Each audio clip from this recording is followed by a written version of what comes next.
Hello everyone, Suzanne Knaber-Nicole here from Police Science Doctor with your weekly dose of police science snippets. It's number 227 this week, and the police science snippets are golden nuggets of information extracted from recently published research, scientific research from professional researchers and academics and qualified practitioners who have done some research in the fields of evidence-based policing, investigative psychology, forensic psychology, police science, and other related fields. Now, Police Science Doctor exists to bring that knowledge, translate it into something that's easily digestible and accessible to the practitioners. The practitioners are not sitting around going through lots of journal articles on the latest scientific findings. So I try to get those bits to you, and I select the ones that I think are practical and can somehow be applied into your job straight away. So I come onto social media, as I'm doing right now on a Tuesday, and talk about these 3 snippets each single week. And if you're already on the Police Science Doctor email list, you will get these snippets emailed into your inbox, and they have the links to the original research articles. Now, as it happens, all 3 of this week, all 3 are actually fully accessible. They're open access. If one is not open access, obviously the other weeks had many of them that weren't accessible fully without a subscription. That is unfortunately beyond my control. That's got something to do with the publisher of the journal. If you are not already on the email list, it's completely free to join, and you will get those snippets and information about relevant events, for example, that are coming up, like we have this Friday. Actually, let me see if I can share something with you. So the Society of Evidence-Based Policing and the sebp.police.uk, we are doing a free webinar series, and this is going to be number 4 out of 6 that we have planned. And this week we're going to talk about video response. So rather than when somebody calls the police, in certain cases, the caller has been offered to speak to an officer on video straight away, rather than wait for an officer to come around. So the research has been done. It has been found to be really effective and improve victim satisfaction in a lot of cases. And we're going to talk about how to implement these. So this is this Friday, 1 p.m. UK time, 11th of April. You can catch that on, it will be on my YouTube channel, Police Science Doctor. It will also be on the Society of Evidence-Based Policing YouTube channel and Society of Evidence-Based Policing LinkedIn page. So do not miss that. That's hopefully going to go really well.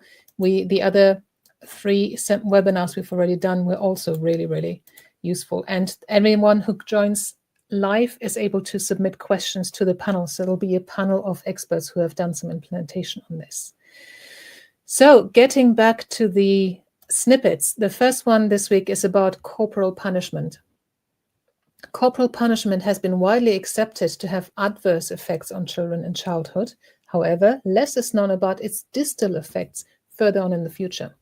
Respondents to this study who experienced corporal punishment from their father were between 38 and 40% more likely to become a victim of physical intimate partner violence, and between 37 and 41% more likely to become a perpetrator of physical intimate partner violence.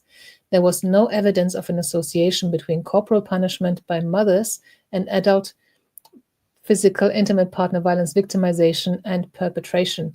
That's really interesting. Harmful when it comes, well, it's probably harmful anyway, but in terms of predicting an increased risk of becoming a victim or perpetrator of domestic abuse, that is the case if the father does the punishment, not if the mother does it. That's something I didn't expect.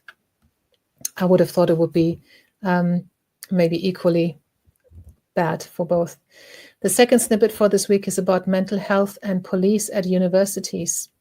University or college police departments feel they would benefit from having mental health clinicians embedded to help them deal with students, especially at night. The most commonly cited student mental health situations officers are involved with were suicidal ideation or behaviors, 93%, alcohol and drug use, 91%, self-harm, 88%, anxiety and panic, 86%, and depression, 77%.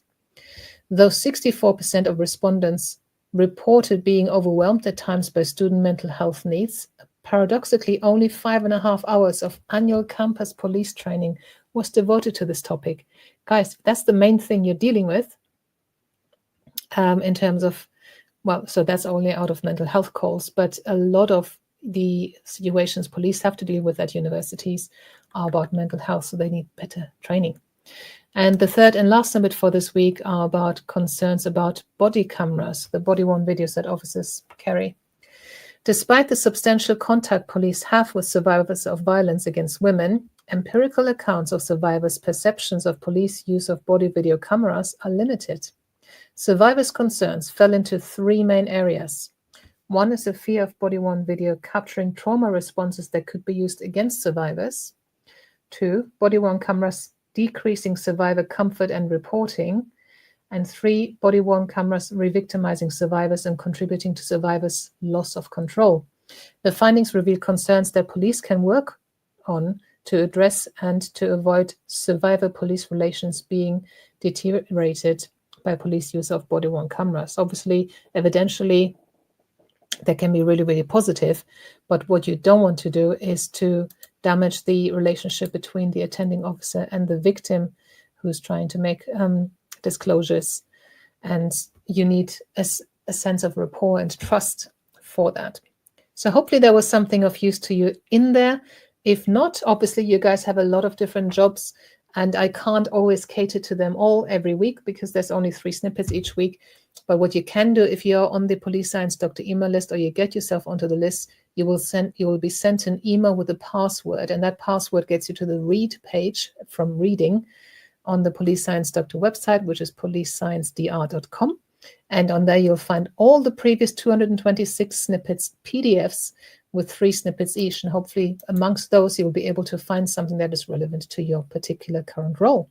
So hopefully you'll find something there, and I'll see you again next week, or I'll see you Friday at 1 p.m. UK time for the Society of Evidence-Based Policing webinar, sebp.police.uk.